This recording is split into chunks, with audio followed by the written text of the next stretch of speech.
Hello everyone, इस video में हम लोग परमिटिविटी और रिलेटिव परमिटिविटी को डिटेल में डिस्कस करेंगे। तो शुरू करते हैं। तो हमारा टॉपिक है permittivity and relative permittivity. Permittivity and relative permittivity, ठीक है। परमिटिविटी को सिंबल देते हैं हम लोग एप्सिलॉन या कभी कभी एप्सिलॉन एम दे देते हैं, मीडियम के लिए होता है, और रिलेटिव परमिटिविटी के लिए एप्सिलॉन आर होगा, ठीक है।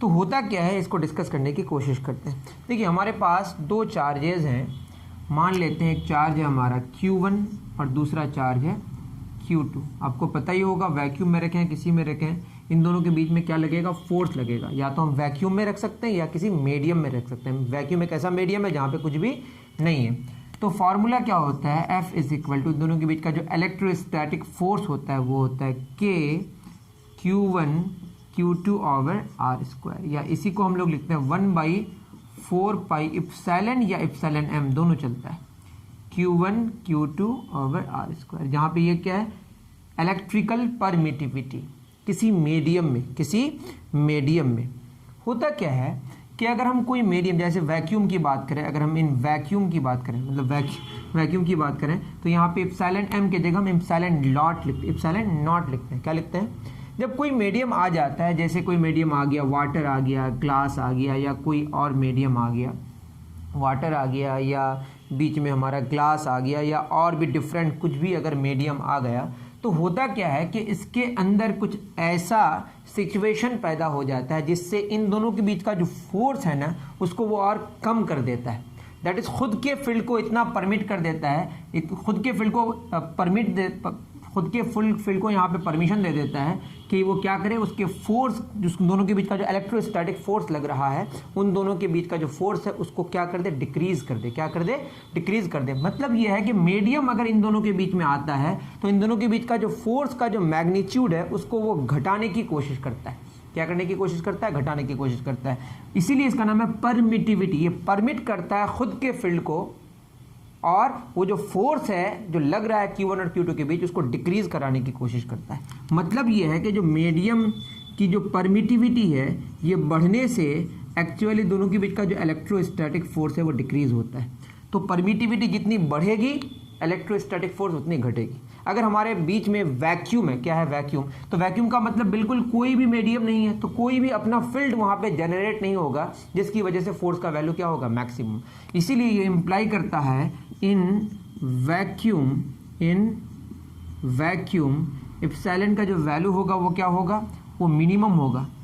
एप्सिलॉन नॉट इज मिनिमम, ये इंप्लाई करता है फोर्स क्या होगा, मैक्सिमम। बात समझ आ रही है। वैक्यूम में एप्सिलॉन नॉट तो लिखना सही नहीं होगा, एप्सिलॉन एम, ये क्या होगा, इसी को हम लिखते हैं एप्सिलॉन नॉट। किसके लिए, वैक्यूम के लिए। तो वैक्यूम में जो परमिटिविटी का वैल्यू होता है वो मिनिमम होता है। दैट मीन्स वहाँ पे बीच में जो फील्ड जनरेट होगा वो सबसे कम होगा, मतलब फोर्स का वैल्यू मैक्सिमम मिलेगा। तो परमिटिविटी का जो वर्ड है वो आपको समझ आ गया होगा, परमिट करेगा खुद के फील्ड को, मतलब फोर्स जो है उसको घटाएगा। तो सबसे कम एप्सिलॉन कहाँ होगा, सबसे कम परमिटिविटी कहाँ पे होगा, वैक्यूम में। तो फोर्स का वैल्यू वैक्यूम में मैक्सिमम मिलेगा। फोर्स का वैल्यू मैक्सिमम कहाँ पे मिलेगा, बोलिए, वैक्यूम में। ये बात समझ आ गई आपको। तो अगर देखा जाए, इसको डिफाइन किया जाए परमिटिविटी को, किसको, परमिटिविटी को, तो ये क्या करता है, खुद के फील्ड को परमिट करता है। It permits its own field, it permits its own field to decrease the interaction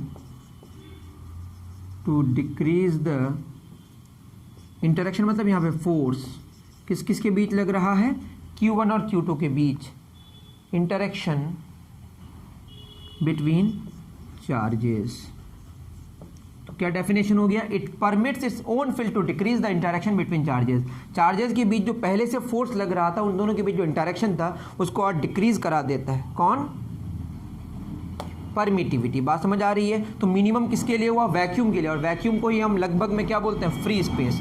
तो मिनिमम एप्सिलॉन कहाँ मिलेगा, एप्सिलॉन इज मिनिमम इन कहाँ पे, फ्री स्पेस, और इसी को हम लोग क्या बोलते हैं, 2 बार मैंने लिख दिया, वहाँ पे भी लिखा हूँ, इन वैक्यूम, या इसी को लगभग में क्या बोलते हैं हम लोग, एयर। क्या बोलते हैं, air is approximately free space और वैक्यूम। तो जहाँ पे एप्सिलॉन का परमिटिविटी का वैल्यू मिनिमम होगा, वहाँ पे फोर्स का वैल्यू क्या होगा, इंप्लाई करता है फोर्स इज मैक्सिमम। तो फोर्स का वैल्यू मैक्सिमम कहाँ पे हुआ बताइए, वैक्यूम में। क्यों, क्योंकि वैक्यूम में कोई ऐसा इशू नहीं होगा कि वो अपना फील्ड को क्रिएट करे और जिससे उन दोनों के बीच के इंटरेक्शन को क्या करे, कम करे।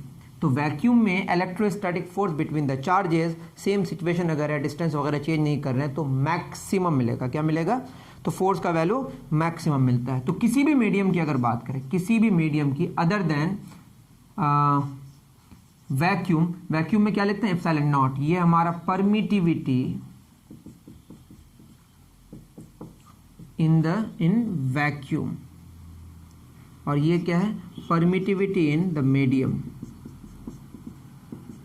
In any medium other than vacuum. तो वैक्यूम को छोड़कर कोई भी आप मीडियम लें तो उसकी जो परमिटिविटी होगी वो ज़्यादा होगी वैक्यूम में जो परमिटिविटी होगी उससे, जिससे क्या पता चला कि फोर्स किसी भी मीडियम की अगर हम बात करें वो कम होगा फोर्स कहाँ पे, जहाँ पे वैक्यूम है। तो वैक्यूम में जो फोर्स होगा, वैक्यूम में जो फोर्स होगा दो चार्जेस के बीच का, वो अगर डिस्टेंस को सेम रखें तो वो सबसे ज़्यादा होगा किसी भी मीडियम की बात अगर करें। मतलब इन दोनों के बीच में कोई भी मीडियम प्लेस कर दें तो वहाँ फोर्स का वैल्यू डिक्रीज कर जाएगा। किससे, वैक्यूम में जो सिचुएशन था उससे।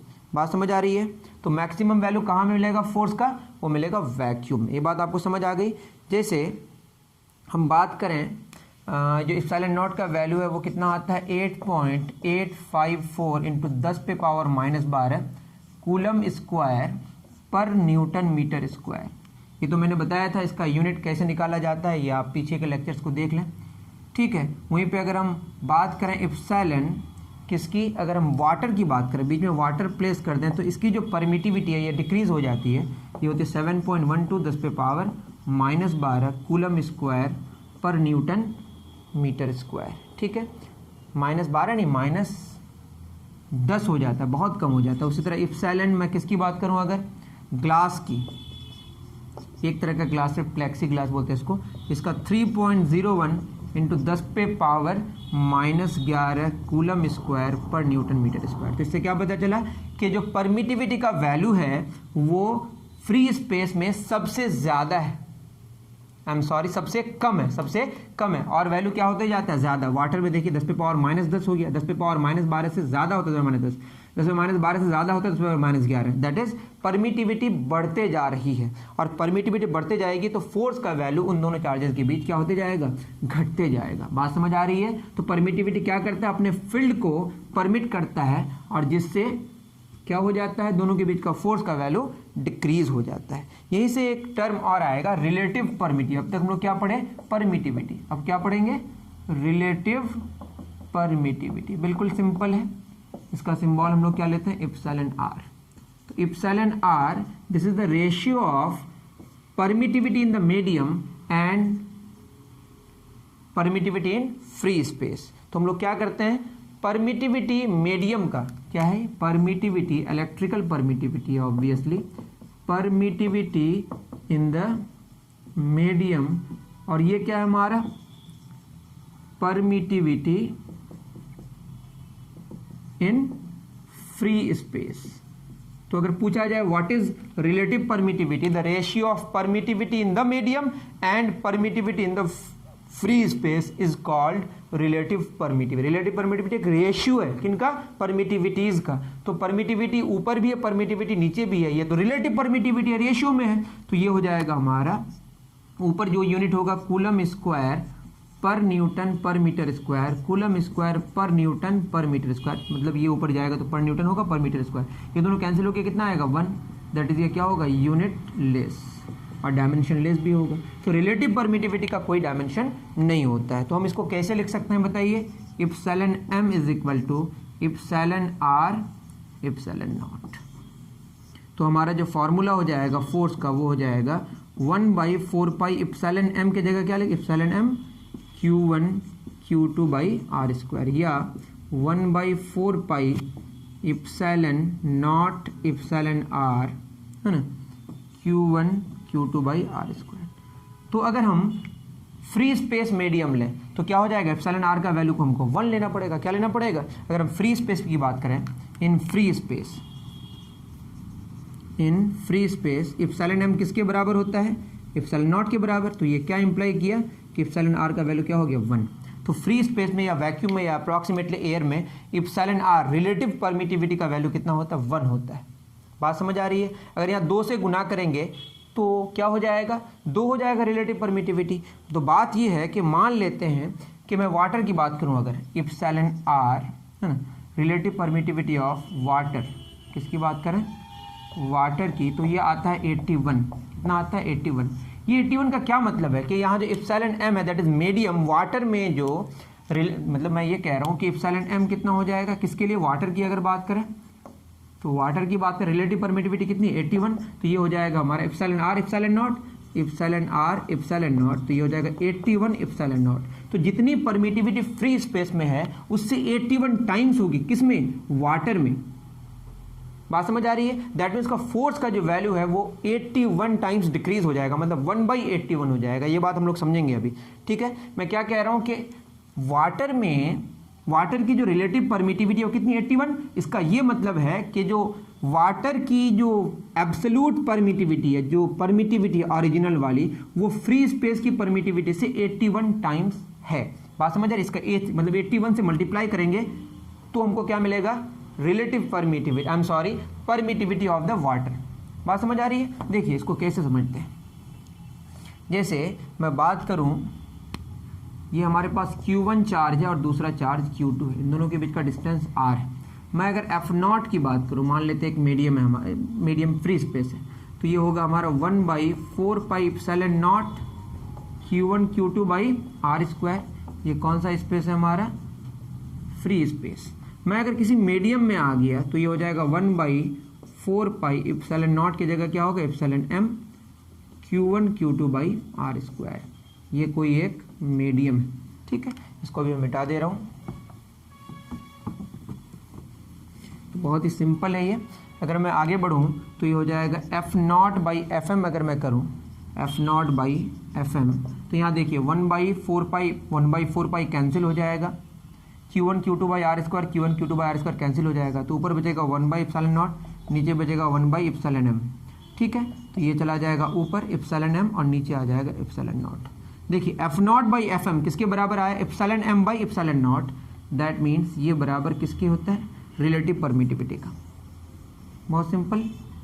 तो हम लिख सकते हैं जैसे रिलेटिव पर मैं क्या लिखा, मैं लिखा कि epsilon r is equal to epsilon m by epsilon naught. इसी को लिख सकते हैं, क्या लिख सकते हैं बताइए, ठीक है। क्या हमको निकालना है, ये हो गया एप्सिलॉन r बराबर epsilon m by epsilon not, और यही किसके बराबर आया, ये हमारा आया F0 बाई FM के। बात समझ आ रही है। तो मैं अगर यहाँ पे लिखूँ एप्सिलॉन r, क्या लिखूँ, एप्सिलॉन r, ये हो जाएगा F0 बाई FM, तो ये हो जाएगा FM is equal to F0 by epsilon r। तो इससे क्या पता चला, जो रिलेटिव परमिटिविटी का वैल्यू है वो क्या किया कि मीडियम में जो फोर्स होगा, और ये क्या है हमारा फ्री स्पेस में जो फोर्स है उसका 1/एप्सिलॉन r टाइम्स हो गया। देखिए ना क्या हो गया, FM इज इक्वल टू 1/एप्सिलॉन r इंटू F0। तो F0 का जो भी वैल्यू होगा, एप्सिलॉन r का वैल्यू हमेशा क्या होगा, एप्सिलॉन r, क्योंकि हमने क्या फॉर्मूला लिखा है, epsilon m is equal to epsilon naught into epsilon r। और एप्सिलॉन m का वैल्यू एप्सिलॉन r से हमेशा क्या होगा, ज़्यादा होगा। इसके लिए एप्सिलॉन नॉट का वैल्यू हमेशा किससे बड़ा होना जरूरी है, 1 से बड़ा होना जरूरी है। ये बात आप समझ पा रहे हैं, इसको आप उतार ही लिए होंगे। मैं क्या कह रहा हूँ, मैं ये कह रहा हूँ कि क्वेश्चन क्या है कि हम ये कह रहे हैं कि एप्सिलॉन m और एप्सिलॉन r में अगर कंपैरिजन करें, हमारा एप्सिलॉन m और एप्सिलॉन r में एप्सिलॉन m एप्सिलॉन r से बड़ा होगा। दैट इज एप्सिलॉन m और एप्सिलॉन r का रेशियो किससे बड़ा होगा, 1 से बड़ा होगा।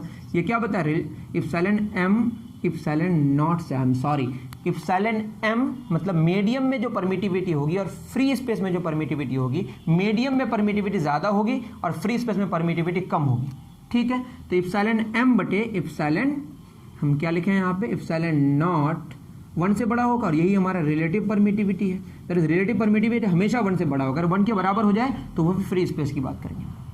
तो ये अगर हमेशा 1 से बड़ा होगा तो 1 से बड़ा से अगर डिवाइड करेंगे, 1 से बड़ा से अगर डिवाइड करेंगे तो जो एफ एम है, इप्सिलॉन आर 1 से बड़ा है, किसी भी वैल्यू को और 1 से अगर हम बड़ा से डिवाइड करते हैं वो वैल्यू और छोटा हो जाए, दैट इज एफ एम छोटा होगा किससे, एफ नॉट से। तो सबसे ज़्यादा कौन होगा, F not. That is free space में फोर्स का जो वैल्यू होगा वो मैक्सिमम होगा, और फ्री स्पेस में जो परमिटिविटी का वैल्यू होगा वो मिनिमम होगा। ये बात आपको अब समझ आ गई होगी, ठीक है, इसको उतार लीजिए।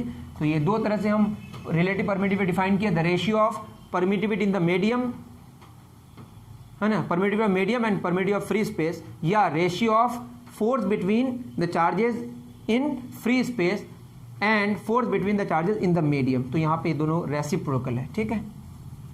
तो बहुत ही सिंपल है, क्वेश्चन करते हैं, बात समझ आ जाएगी। क्वेश्चन क्या है, जैसे क्वेश्चन है हमारे पास एक चार्ज है Q1 और दूसरा चार्ज है Q2, ठीक है। इन दोनों के बीच का डिस्टेंस हमने कितना लिया, d लिया, और यहाँ पे वैक्यूम है या फ्री स्पेस। तो वैक्यूम या फ्री स्पेस में आपको पता ही होगा, इसको हमने लिखा, मान लेते हैं F बराबर कितना आया, F not 1/4 pi epsilon naught Q1 Q2 by D square. अब इन दोनों को उठा के कहाँ लेके गए, एक लिक्विड में, डिस्टेंस सेम रखे d, और कहाँ पे रखे इसको, लिक्विड में, ठीक है। तो क्वेश्चन में बोला epsilon R of liquid, liquid की क्या निकालनी है हमें, रिलेटिव परमिटिविटी। क्या निकालनी है, रिलेटिव परमिटिविटी, ठीक है। तो हमें तो फॉर्मूला पता है एफ नॉट, अगर हम बात करें एफ नॉट कितना आया, 1/4 पाई एप्सिलॉन, वो तो लिखा हुआ ही है। एफ एम कितना हो जाएगा, एफ एम हो जाएगा 1/4 pi epsilon M Q1 Q2 by D square, और ये हो जाएगा एप्सिलॉन कितना, epsilon naught epsilon R Q1 Q2 by D square, ठीक है। अब एप्सिलॉन और नॉट एप्सिलॉन आर की अगर हम बात करें, यहाँ पे दोनों को डिवाइड करते रहिए, एफ नॉट है हमारा, एफ नॉट ही लिख लेते हैं, एफ नॉट और एफ एम का रेशियो, एफ नेट और एफ एम का रेशियो क्या क्या कैंसिल हो जाएगा बताइए। यहाँ पे हो जाएगा हमारा एक लिक्विड है और कुछ दिया हुआ है, क्या फोर्स जो लग रहा है यहाँ गिवन है, ये जो फोर्स लग रहा है मीडियम पे, ये लग रहा है F/4, ये गिवन है। यहाँ फोर्स कितना लग रहा था, यहाँ फोर्स लग रहा था हमारा, थोड़ा सा रुक जाइए, देखिए क्वेश्चन क्या कह रहा है कि दो चार्जेस के बीच का डिस्टेंस d है, वैक्यूम में रखा हुआ है, तो फोर्स कितना 1/4 pi epsilon Q1 Q2 by R square, इसी को हमने क्या मान लिया, f मान लिया, ठीक है। उसके बाद क्वेश्चन में ये कह रहा है, और भी चीज़ें कह रहा है, जब लिक्विड में रखे तो फोर्स का जो वैल्यू कितना आ गया, F/4 हो गया।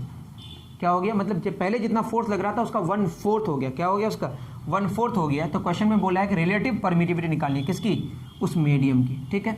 तो मैं अगर बात करूँ एफ नॉट और एफ एम के रेशियो की, तो यहाँ पे 1/4 पाई कैंसिल हो जाएगा, एप्सिलॉन नॉट कैंसिल हो जाएगा, Q1 Q2 by D square cancel हो जाएगा, तो ऊपर बचेगा हमारा 1/1 बचेगा बस, 1/1 डिवाइडेड बाई, यहाँ बचेगा 1/एप्सिलॉन आर। एप्सिलॉन आर कहाँ चला जाएगा, ऊपर, एफ नॉट तो एफ है और ये कितना है, F/4।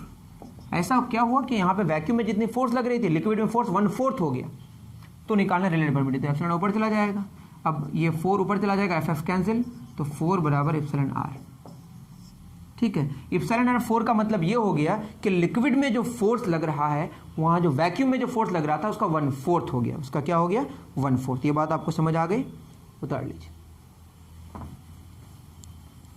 तो जितनी परमिटिविटी होगी, रिलेटिव परमिटिविटी होगी, फोर्स का वैल्यू उतना ही, जैसे 2 होता अगर रिलेटिव परमिटिविटी तो हाफ हो जाता फोर्स, अगर 3 होता तो 1/3 हो जाता, 4 है तो 1/4 हो गया, 5 होने से 1/5 हो जाएगा, सिंपल। चलिए नेक्स्ट क्वेश्चन क्या है कि एक चार्ज है हमारे पास Q1 और दूसरा चार्ज है Q2, अब डिस्टेंस कितना है d, वैक्यूम में रखा हुआ है, जो फोर्स है हमारा, इसी को हम एफ नॉट मान लेते हैं, ये हो जाएगा 1/4 pi epsilon naught Q1 Q2 by D square. अब क्या किया गया, Q1 है Q2 है, अब डिस्टेंस को आधा कर दिया गया और हम किसी तेल में, किसी वायल में, एक मीडियम है उसमें रख दिया इस चार्ज को। अब जो फोर्स है वो हो गया F/2, ये एफ एम है हमारा, मतलब जो नया वाला फोर्स है, मतलब वायल में, वो कितना हो गया F/2, ये हमारा 1/4 pi epsilon naught epsilon R Q1 Q2 by D by, हाँ तो हमें चेंज करना पड़ेगा, कितना हो गया बोलिए, फोर्स कितना लग रहा है, F/2, ये मीडियम में, ये कितना हो गया 1/4 एप्सिलॉन m को हम लिख सकते हैं एप्सिलॉन नॉट एप्सिलॉन r, ये होगा Q1 Q2/d/2 का होल स्क्वायर, ये d ऊपर चला जाए 2 स्क्वायर 4 ऊपर चला जाएगा, 2 स्क्वायर 4 होगा ना, तो ये होगा 1/4 epsilon naught epsilon r 4 Q1 Q2/d square. यहाँ पे अब एप्सिलॉन r निकालना है, अगर क्वेश्चन में ऐसा बोला है, मैं कुछ लिख नहीं रहा हूँ, पहले क्वेश्चन में क्या बोला है, वैक्यूम में दो charges Q1 Q2 distance d है, अब वैक्यूम में नहीं वायल में Q1 Q2 चार्जेस है, अब कितना डिस्टेंस है d/2, तो ये हो जाएगा हमारा F0 कितना हो गया F0/Fm, यहाँ पे क्या क्या कैंसिल हो जाएगा 1/4 एप्सिलॉन कैंसिल हो जाएगा, Q1 Q2 यहाँ 1 पूरा बचेगा, 1/1 लिख देते हैं यहाँ पे डिवाइडेड बाई, यहाँ हो जाएगा हमारा क्या बचेगा 4 Q1 Q2/d स्क्वायर कैंसिल हो गया, 4/εr 4/εr, तो कितना हो गया F0 कितना F/2 है, F0 F है और ये F/2 है, बराबर क्या हो गया एप्सिलॉन ऊपर चला जाएगा बटे 4, तो F कैंसिल 2 ऊपर चला जाएगा, 2 बराबर εr/4, तो εr का वैल्यू कितना हो गया 8, दैट इज फोर्स क्या हो गया 1/8 हो गया, एक्चुअली कितना हो गया 1/8 हो गया, फोर्स कितना हो गया 1/8। यहाँ पे क्यों ऐसा हुआ, क्योंकि यहाँ पे डिस्टेंस को भी हमने क्या किया डिक्रीज कराया, ठीक है, तो εr का वैल्यू कितना आ गया हमारा 8, यहाँ डिस्टेंस को डिक्रीज कराएं, फोर्स हाफ हुआ लेकिन डिस्टेंस को भी बदलें, तो इसका भी ख्याल रखना है आपको। रिलेटिव परमिटिविटी कितनी आ गई 8, इसका मतलब यह है कि अगर सेम डिस्टेंस में रखते तो जो फोर्स का वैल्यू है 1/8 हो जाता, क्या हो जाता 1/8 हो जाता। तो ये सारी कहानियाँ थी, और भी एक क्वेश्चन है लेकिन उसको शायद आपके लिए थोड़ा सा प्रॉब्लम हो जाएगा, तो उस क्वेश्चन को भी मैं छोड़ रहा हूँ। तो नेक्स्ट हमारा जो शुरू होगा वो शुरू होगा इलेक्ट्रिक फील्ड। मिलते हैं फिर नेक्स्ट वीडियो में, थैंक यू वेरी मच।